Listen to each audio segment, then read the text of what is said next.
আমরা ইসলা দাওয়া টিভির পক্ষ থেকে বর্তমানে সকল সদস্য নদিয়া মুর্শিদাবাদ জেলার অন্তর্গত বিভিন্ন সদস্যরা আমরা এসে উপস্থিত হয়েছি মুর্শিদাবাদ জেলার কাটরা মসজিদ, এবং এটি মুর্শিদাবাদ জেলার যে সমস্ত দর্শনীয় স্থানগুলো রয়েছে তার মধ্যে একটি অন্যতম স্থান। এই কাটরা মসজিদ হচ্ছে 1717 সালে নবাব মুর্শিদ কুলি খাঁ যখন বাংলাদেশ থেকে মুর্শিদাবাদ আসেন সেখানে তার রাজধানী স্থানান্তরিত করেন, এবং 1723 সালে এই মসজিদের কার্যক্রম শুরু হয়, অর্থাৎ নির্মাণ কাজ শুরু হয়। 1724 সালে এই নির্মাণ কাজ শেষ হয় এবং মসজিদটি একটি সুউচ্চ দুটো মিনার বিশিষ্ট মসজিদ তৈরি করা হয়। মিনারগুলোর উচ্চতা প্রায় 70 ফিট ছিল এবং মসজিদের চারিপাশে ছোট ছোট আকৃতির ঘর তৈরি করা হয়েছে, যে ঘরগুলোতে আমরা যদি উইকিপিডিয়া প্রতিদিন সকাল সন্ধ্যা প্রায়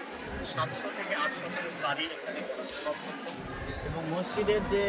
সামনে যে সুউচ্চ আঙ্গিনা রয়েছে সেখানে প্রায় 2000 বর্গ স্কোয়ার ফিট যে জায়গা রয়েছে, সেখানে সলাত আদায় থেকে শুরু করে অন্যান্য কার্যকলাপ হতো এবং মূল